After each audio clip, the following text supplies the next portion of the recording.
I'm here at the second annual Abilities Expo here in Toronto. I'm sitting here with the gentleman who owns the Canadian rights to the Abilities Expo, Ian Forsyth. Thank you so much for joining me, Ian. My pleasure.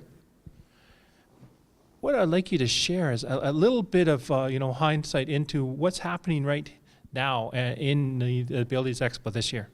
Well, there's certainly, we've got a great group of exhibitors. We've got 90-odd exhibitors that quite the range of products for people to come and see, try. And that's a really important part of this event is try. It's very interactive and a very, very good basis of organizations with excellent information. What got you involved with the show to begin with? Well, I've been producing consumer shows for almost 30 years now, and I got a call from David Corse from Abilities Expo in the States about 2.5 years ago. Caneast Shows was recommended to him because they were looking for a Canadian partner to expand here in Toronto, and we formed a relationship.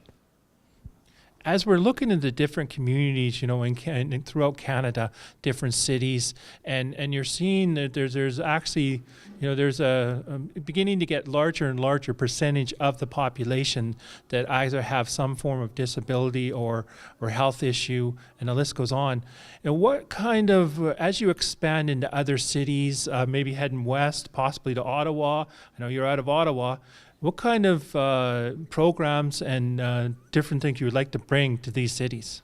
Well, certainly it's very much in a different way, if I can say it, as a replication of what we're doing here in Toronto.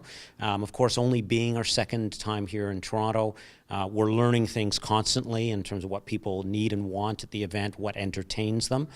So we definitely would apply those things to the other communities and then learn what's unique about those communities. Because as we know, whether it's a actual geographical community or something like the disability community, even within the disability community, there's uniqueness with every single one of them.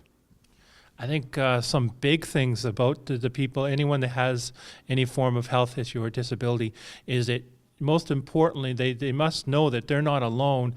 And I think we should call it accessibility, because everyone is able. We're all able to fulfill our dreams, and that's one nice thing about the Abilities Expo. It's showing you the equipment is available. It's showing you some of the programs. And could you share a little bit about what's the most important thing that you want to share with people about the Abilities Expo?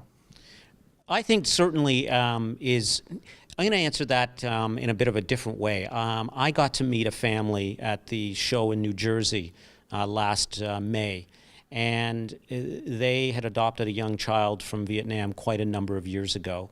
And they knew when they adopted this child that she had some challenges. She ended up having more than they thought.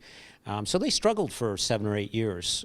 They ended up going to the show in Houston, and they said the sky just opened up for them in terms of being at that event, to the point they're now an exhibitor at some of the Abilities Expos in the States.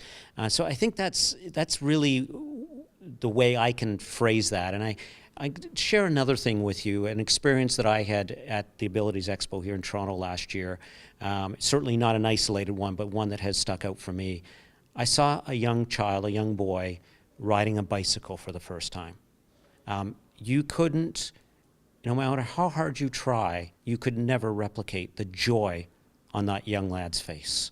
It was just, it was very emotional for me, and you can get me trembling even to this day, and I've told this many, many times. It made obviously a great impression upon me. I know some of the events this year is you have sledge hockey, wheelchair basketball, murder ball, and you even have some talk shows that are happening. People. I think there was one that talked about cannabis, and actually you're the expert. You're the one that should be finishing all those sentences. Well, it's again, it's about being inclusive. It's about being inclusive and giving people good, solid information and also great entertainment.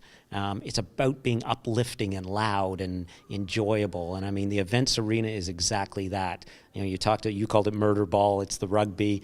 It blew me away when I saw it for the first time last year. But and there's Audie Angel from Push Girls. It's on Sundance doing ballroom dancing. very, very amazing and emotional presentation.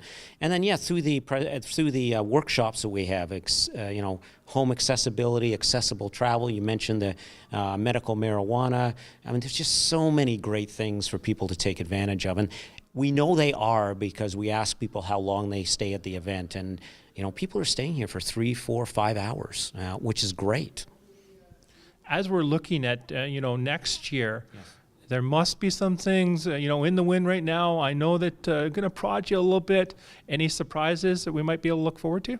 Well, we're certainly looking already at a bigger hall for next year, which is a great thing because that means growth. We are looking at different dates that will put us more in springtime, which I think is a very good thing for all concerned.